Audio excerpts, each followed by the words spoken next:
And I know that you had talked a bit when you were writing Game Changer, which has just that wonderful premise. Which I promised you not to torture you by summarizing your books. What's the premise of Game Changer?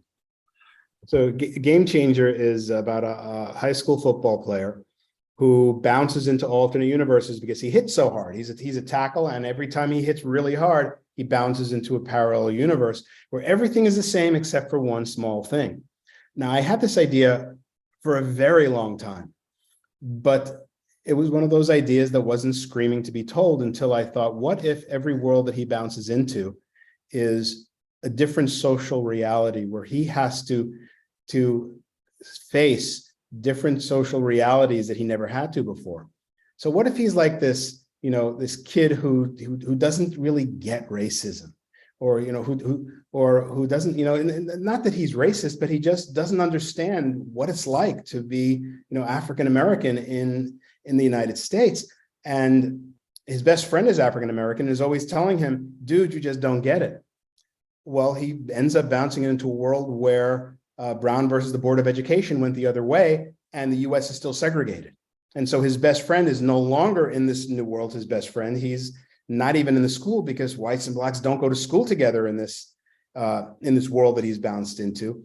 And he has to come to terms with that and realize that one of the things he realizes in that world is that it's not as different from our world as he thought it would be.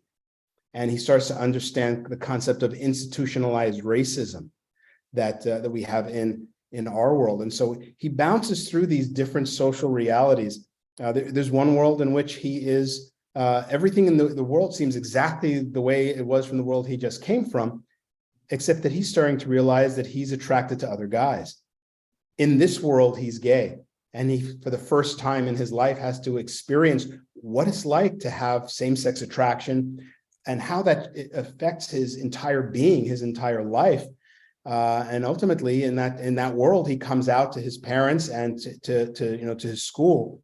And so he's now seeing life from an entirely new perspective. And so the goal in Game Changer was to take this kid and have him see perspectives that he never would have before. Hopefully, that when kids read it, maybe kids who are like that, who don't get these other perspectives, will read it, identify with the character, and finally be able to sort of see the world through other people's eyes. And I know that that is in development with Netflix's TV series, and you've been co-writing the pilot episode. Where are we at with that? Are we hoping to see it soon? It's still in development with Netflix. I'm co-writing it with Brian Yorkie, who is a fantastic writer. He's the guy who brought 13 Reasons Why to life on Netflix.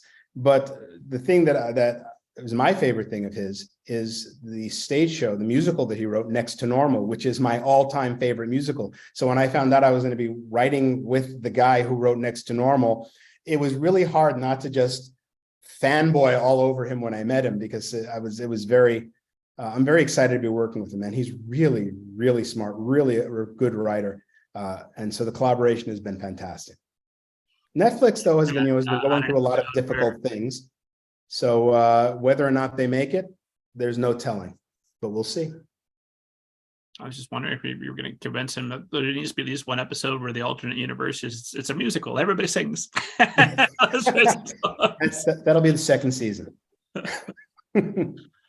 When you're working on a character like that, which there's so many different perspectives that you can't possibly have them all. I know that you went out and you reached out to people in the LGBTQ plus community. Mm-hmm. You worked with friends of different races, people who had been victims of abuse. When you're working with somebody like that and you want to get their perspective to keep you honest, make sure that what you're writing is a fair representation, but you also, you've got your story, you want to be true to your plot, your character. What's the balance that you're striking? How many people do you need to go to make sure that you're not getting just a one-off opinion, but that you're getting a fair representation of perspectives that you yourself don't have? I mean, for each perspective, I'm usually going to 2 or 3 different people. And sometimes I get conflicting things. And so I ask them, okay, well, this other person said this, how do you feel about that? And so it becomes a little bit of a dialogue, and almost sometimes a little bit of a roundtable where we're discussing, these ideas. But yeah, it's important to get multiple perspectives on it. And the things that aren't working, I take that very seriously. I mean, even if the story required something to be a certain way, it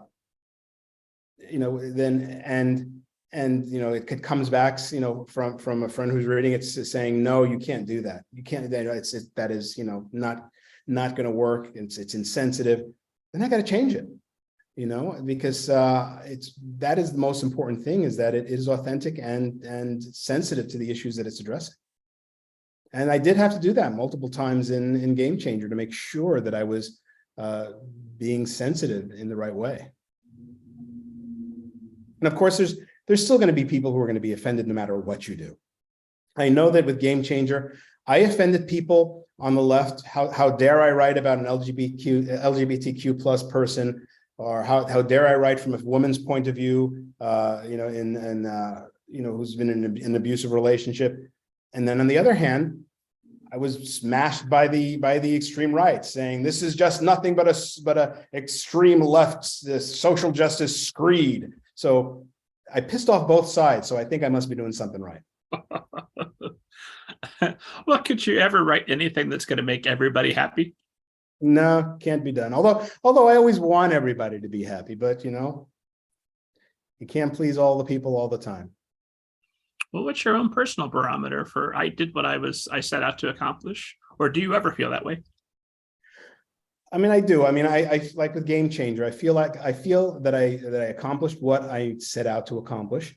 And if people and if there's people who don't get it, or people who don't connect with it, I just think about the people that do, and the comments that I've heard from people who have really been positively influenced by it with any of the books.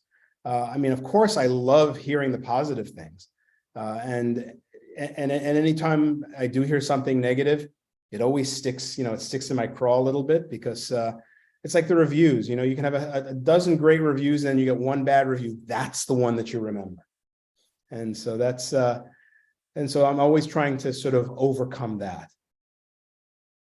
Well, I know you've got your social media manager who hopefully helps to insulate you a little bit from the tweets from just random internet people that are looking for somebody to be mean to. And I don't want to be insulated, because I want to know what people are thinking, but I also need to take it with a grain of salt, because sometimes people, exactly what you said, they're just looking for somebody to be mean to. They're getting their own frustrations out and finding it easy to get it out on you.